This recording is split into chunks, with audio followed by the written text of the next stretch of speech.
আমরা 7 মাস ধরে ওয়েট করতেছি, সমস্ত ক্যাটাগরি হয়ে গেছে, সমস্ত গেজেট প্রকাশ হয়ে গেছে, নির্বাচনের ইয়ে দিয়ে দিয়েছে, নির্বাচনের ডেট দিয়ে দিয়েছে, আবার কবে হবে?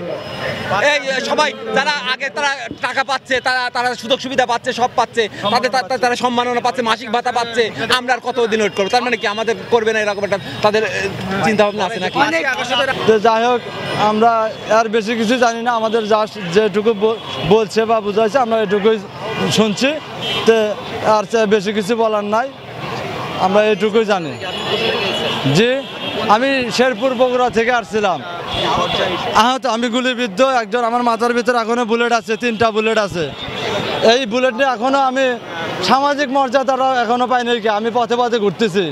আমার ঋণ, টাকা পয়সা ঋণ করতে করতে ঢাকা আসতে যাইতে আমার বহু টাকা পয়সা ঋণ হয়ে গেছে। আমার পেটে ভাত নাই, আমার পেটে খিদে, আমি যার কারণে আমি না চোখে না দেখে আমি আজকে আসতে বাধ্য হয়েছি। তো যাই হোক, আমি সরকারের কাছে আর বিশেষ কিছু বলতে চাই না, এই বিষয়টা নিয়ে যেন সরকার একটু গুরুত্বভাবে আমাদেরকে একটু নজরদারি করে, এই আর কি। আমি আমার বক্তব্য শেষ করছি, আল্লাহ হাফেজ। জি, শিকার বলতে আমাদের তো এইভাবেই তো মানে বাড়ছে যে এই মাসে হবে না, ওই মাসে হবে, ওই মাসে হবে না, ওই মাসে হবে, এইভাবে 1 বছর পেরিয়ে গেল। গত জুলাই মাসে আমাদের স্বীকৃতি পাওয়ার কথা এবং লিখিতও দিচ্ছে, আমাদের এই সচিবালয় থেকে লিখিতও দিচ্ছে যে আপনারা আগামী জুলাই মাস থেকে ভাতা পেয়ে যাবেন।